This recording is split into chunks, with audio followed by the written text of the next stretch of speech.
Today I'd like to talk to you about A Wrinkle in Time. This book was written in 1962, so it is a little bit older than some of the other books that I have shown you. This is a strange adventure story with out-of-this-world dimensional things that most kids like. They usually appreciate it more when they're hearing something very difficult. They like to hear it in their own language. I would highly suggest reading this with a child. If you can't, then I would leave this book for advanced readers or really high intermediate readers to read on their own.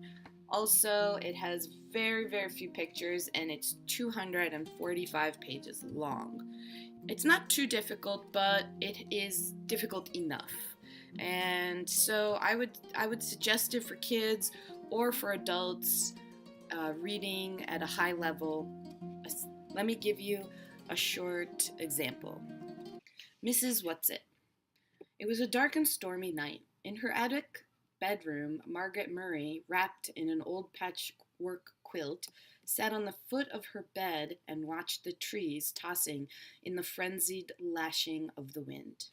Behind the trees, clouds scudded frantically across the sky. Every few moments, the moon ripped through them, creating wraith-like shadows that raced along the ground. The house shook. Wrapped in her quilt, Meg shook. She wasn't usually afraid of weather. It's not just the weather, she thought. It's the weather on top of everything else, on top of me, on top of Meg Murray doing everything wrong. School was all wrong. She'd been dropped down to the lowest section in her grade. That morning, one of her teachers had said crossly, "Really, Meg, I don't understand how a child with parents as brilliant as yours are supposed to be can be such a poor student. If you don't manage to do a little better, you'll have to stay back next year." During lunch, she'd roughhoused a little to try to make herself feel better, and one of the girls said scornfully, "After all, Meg, we aren't grammar school kids anymore. Why do you always act like such a baby?"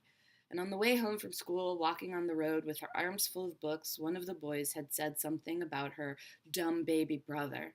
At this, she'd thrown the books to the side of the road and tackled him with every ounce of strength she had, and arrived home with her blouse torn and a big bruise under one eye. Sounds like a great beginning to a scrappy kind of kid, but you did hear there were a lot of description words that were difficult. Now, my suggestion is to read this particular book with the child, because how many in one page, if there's 5 words they don't know, how many will they look up through a 246 page book? They don't need to know every single word to understand the book. They can get a general idea of what the stormy weather was like. They can get a sort of an idea of what the kid is like without knowing literally every single word that they read.